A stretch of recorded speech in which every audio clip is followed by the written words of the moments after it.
Assalamu alaikum everyone. Welcome back to my channel, and this is the second part of the Fable Lion and the Bull, and this part belongs to the investigation for the conduct of Dimna. इसमें investigation की जाएगी, तहकीक की जाएगी Dimna ने ऐसा क्यों किया। और सबसे पहले हम कैरेक्टर्स को देख लेंगे। जिस तरह शीलम किंग हमारे सामने आ रहा है, आपको पता है कहानी में ये वो बादशाह है जो कि कहानी सुनाने को कहता है ना, किसको कहता है, बिग बाई को कहता है, जो एक फिलोसोफर है। तो ये एक ह्यूमन किंग है, और बिग बाई को अगर देखें तो ये फिलोसोफर है जो कि स्टोरी सुना रहा है वहाँ पर।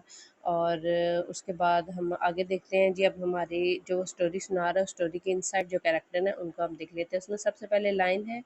लाइन जो है वो एनिमल किंगडम का रूलर है, बादशाह है। इसकी कोर्ट जो है वो जगह होती है, इसका दरबार ही होता है जहाँ पर दिमना का जो रवैया है उसका पता चलता है। उसके बाद लाइन की मदर है।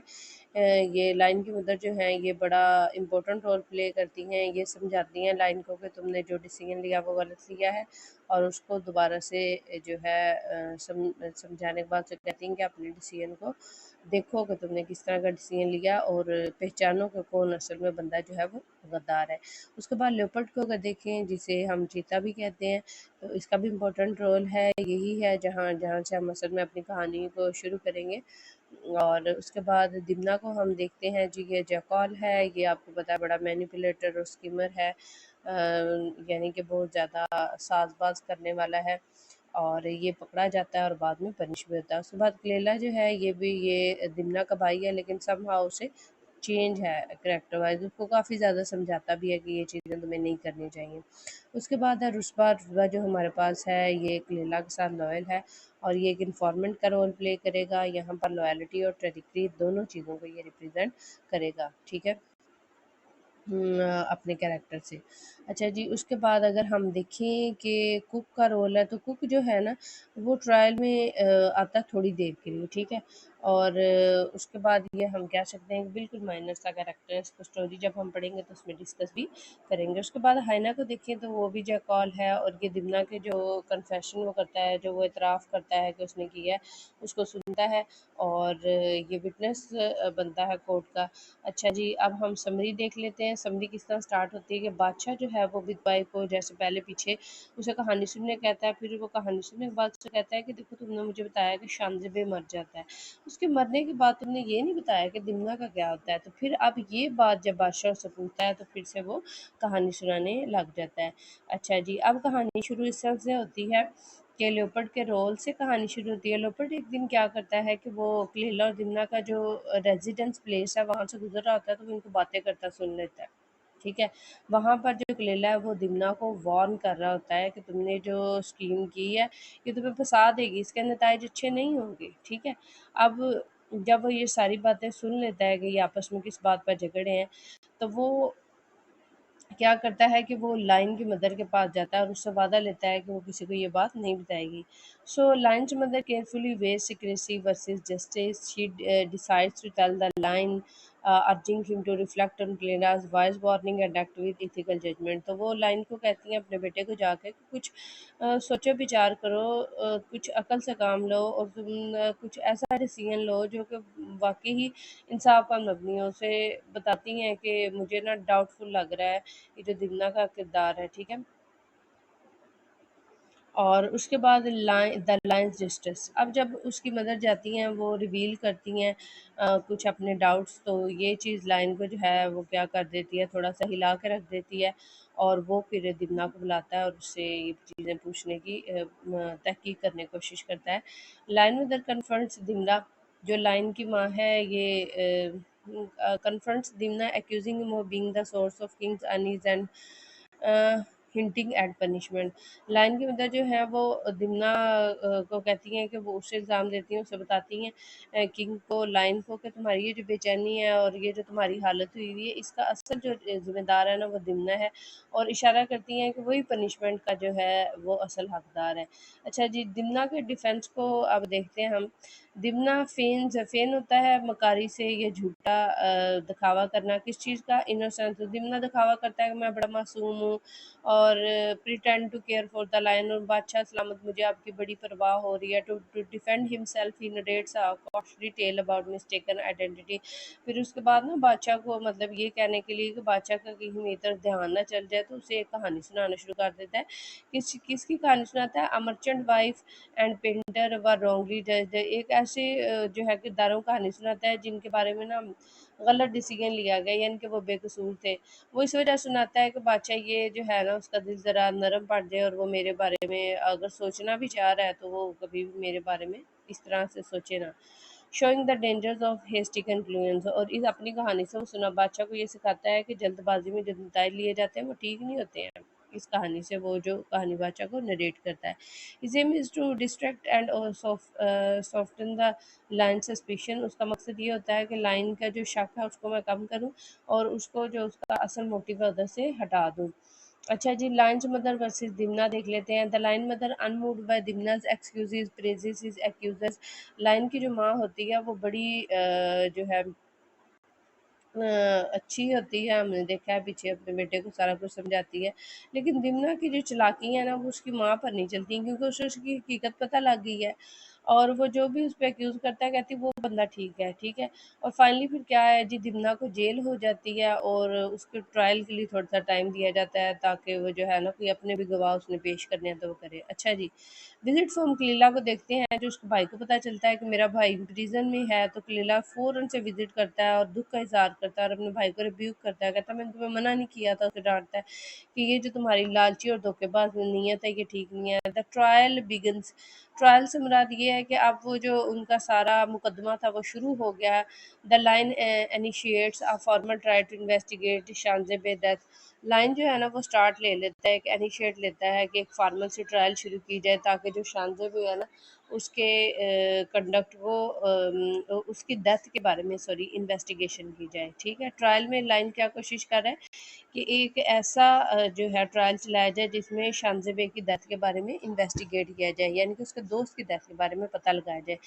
Judges emphasize impartiality. Dimna must be heard and evidence must be gathered carefully. Judges जो है वो इस चीज़ पर फोकस करते हैं कि दिमना की भी बात हम सुन लें, ताकि दोनों तरफ से हम बात सुने और फिर उसके मुताबिक हम एविडेंसेस को इकट्ठा करें।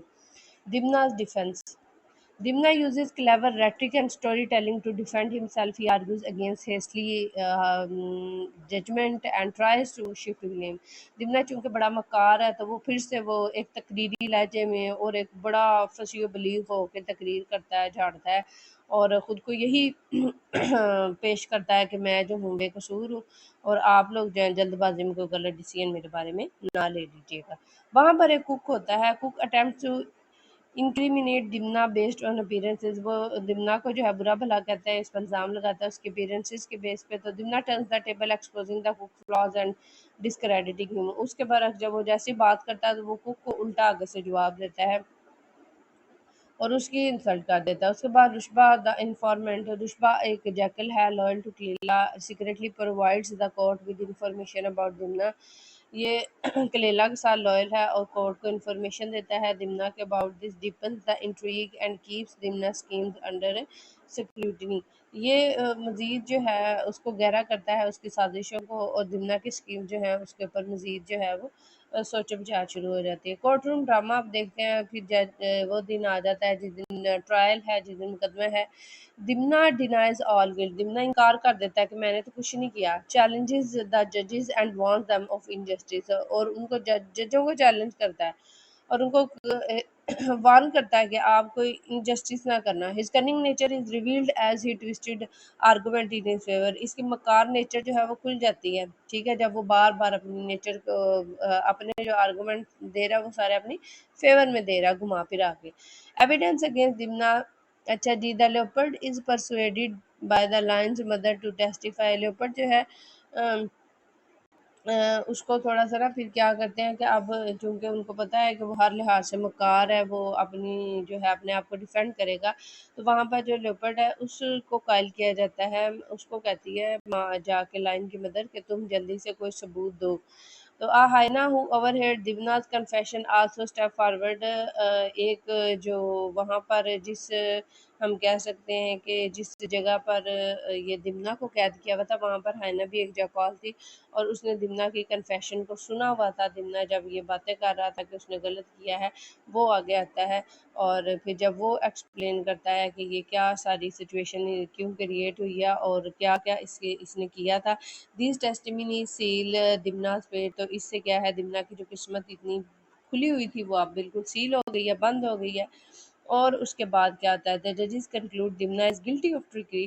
तो जज ये फैसला करते हैं कि दिम्ना को सजा सुनाई जाए। The lion guided by his mother and the evidence condemns Dimna. Lion जो है उसकी उसकी मदर ने गाइड किया है और उसके गाइड भी किया था, उसके अलावा आप सबूत भी इकट्ठे हो गए हैं, क्योंकि एंड पे हम देख रहे हैं हाइना ने भी आके जो है अपनी एक जो है वहाँ पर एक प्रूफ दिया है कि उसने इसको बात करते हुए सुना है। उसके बाद हम देखते हैं द लाइन, उसके बाद हम देखते हैं कि जब ये सारे प्रूफ इकट्ठे हो जाते हैं, the lion guided by his mother, line को उसकी मदर ने पहले बता दिया है, एविडेंसेस अब उसके सामने हैं एंड कंडेम्स दिम्ना। तो अब उसके लिए दिम्ना को कंडेम करना कोई मुश्किल काम नहीं है। Dimna is executed in prison by torture, a decisive act of justice. Dimna को फिर वो प्रिजन के अंदर भेज दिया जाता है और ये डिसाइड किया जाता है कि यहाँ पर इसको टॉर्चर करके मारा जाए। तो मॉरल लेसन जो इस कहानी का हमें मिलता है वो ये मिलता है कि deceit and manipulation may bring temporary power but in the end they lead to downfall. कि जो किसी को धोखा दे के कुछ साजबाज करके मकारियाँ करके जो ताकत मिलती है वो वक्ती ताकत तो होती है, लेकिन ये वो उसका एक एंड ज़रूर है। Those who plot against others are destroyed by their own scheme. जो दूसरों के खिलाफ साजबाज करते हैं, दूसरों के खिलाफ प्लॉटिंग करते हैं, वो असल में उन स्कीम्स में, उन गढ़ों में खुद गिर जाते हैं। तो ये है इसका मॉरल लेसन, ठीक है। हमने जो अभी तक कहानी पढ़ी है उसको अगर थोड़ा सा हम समराइज़ करें तो हम इस तरह से समझ सकते हैं कि जो दिम्ना है वो बहुत मकार है। उसने हर तरह से खुद को बचाने की कोशिश की, लेकिन लियोपर्ड जो है उनके घर के पास से गुजरते हुए सारी कहानी सुन चुका था। उसने की लाइन की मदर को ये बात बताई, लाइन की मदर ने फिर लाइन को जो है गाइड किया कि तुमने ये गलत किया। फिर एक ट्रायल होता है और ट्रायल में जो है दिम्ना फिर से अपनी क्लेवरनेस को शो करवाते हुए यही सबूत बार बार करता है कि कोई आप नाइंसाफ़ी करेंगे, मुझे फांसी ना दीजिएगा, मुझे आप बिल्कुल कोई सज़ा ना दीजिएगा। इस तरह की फिर से वो मकारियाँ करता है, लेकिन हम देखते हैं कि एविडेंसेस मिलते जाते हैं लगातार, जिस तरह से हमने देखा है हाइना को कि वो भी वहाँ पर सुनती है। लाइन की मदर ने पहले ही बताया हुआ है, ये सारे एविडेंसेस इकट्ठे होते हैं और अब फिर लाइन के लिए ये डिसीजन लेना आसान हो जाता है और फाइनली फिर जो है इसको जो है ये सज़ा सुनाई जाती है कि जेल में इसको फेंक दिया जाए और वहाँ पर ये टॉर्चर इसको किया जाए और उस टॉर्चर से ये मरे। और उसके बाद हम देखते हैं कि मॉरल लेसन हमें स्टोरी का ये मिलता है, वो लोग जो दूसरों के लिए गड़ा खोदते हैं वो खुद भी उसमें गिरते हैं, ठीक है। क्योंकि ये इसी तरह से है, जब आप किसी के लिए बुरा सोचते हैं तो वो जो है ऑफ कोर्स आप तक वापस आता है। अच्छा जी, ये था हमारा फैबल का सेकंड पार्ट। अगर मेरी वीडियो पसंद आई हो तो इसे लाइक कीजिएगा, सब्सक्राइब कीजिएगा और कमेंट बॉक्स में अपनी कीमती राय से मुझे ज़रूर आगाह कीजिएगा। तो इंशाल्लाह हम मिलेंगे अपनी नेक्स्ट फैबल के साथ। फिल वक्त अभी मैं चाहती हूँ कि हम अल्लाह हाफिज़ कह दें, ठीक है? अल्लाह हाफिज़।